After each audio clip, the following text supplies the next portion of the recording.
O mecanismo já começou. E ele é simples, mas extremamente eficaz. Ao se associar à fé, o político automaticamente se coloca como alguém do bem, alguém que compartilha dos mesmos valores do povo.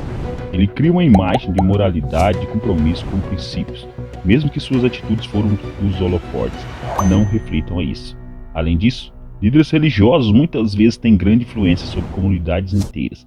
E quando o político se aproxima dessa liderança, ele não conquista apenas uma pessoa, mas centenas ou milhares de seguidores de uma só vez. Isso transforma a fé em uma ferramenta de massa, onde o voto deixa de ser uma escolha racional e passa a ser uma extensão da confiança espiritual que a pessoa deposita na religião.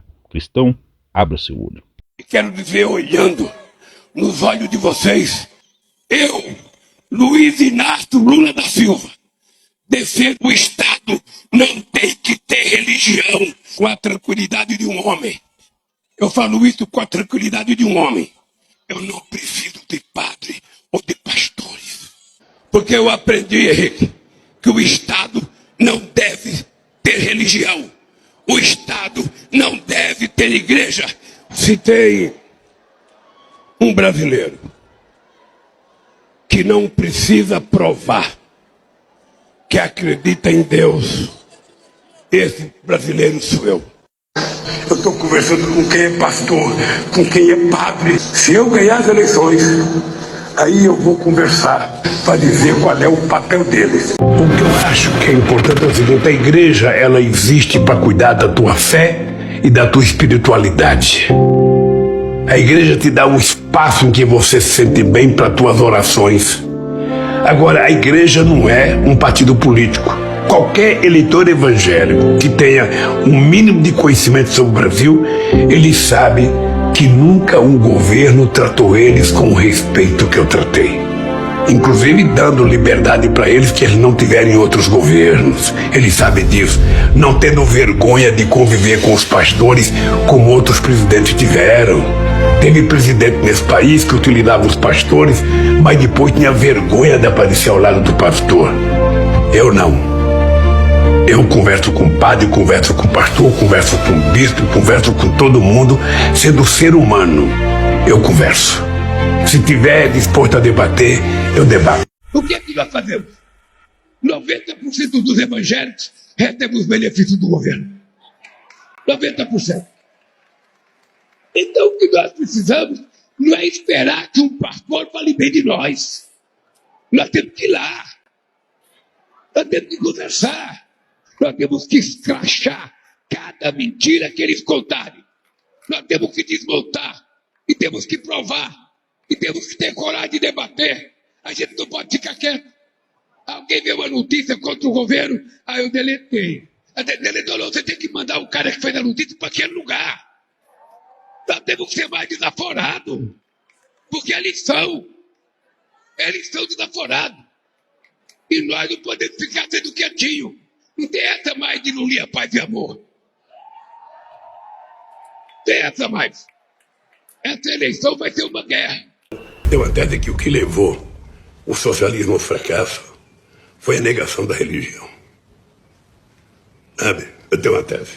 Pode ser que algum comunista ortodoxo não aceite a minha tese. Mas você não pode negar os valores que as pessoas acreditam. E o que o senhor acha que faz as pessoas aderirem à fé evangélica? Eu conto sempre uma história, desde o tempo que eu era dirigente sindical.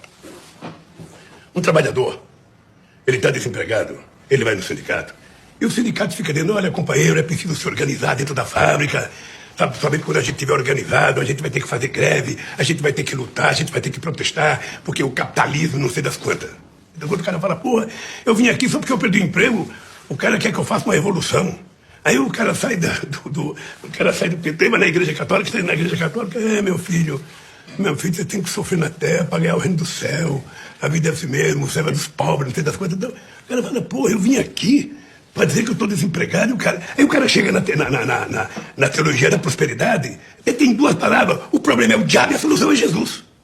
É muito simples. Você está desempregado porque o diabo entrou na tua vida e a saída é Jesus. Então quando Jesus penetrar dentro de você... E o cara sai de lá confortável: pô, alguém me disse que eu tenho chance. E o senhor vai fazer campanha nas igrejas? Eu não costumo pedir voto assim. Ninguém me peça para ir numa igreja pedir voto. Eu não vou. Eu vou numa igreja para rezar.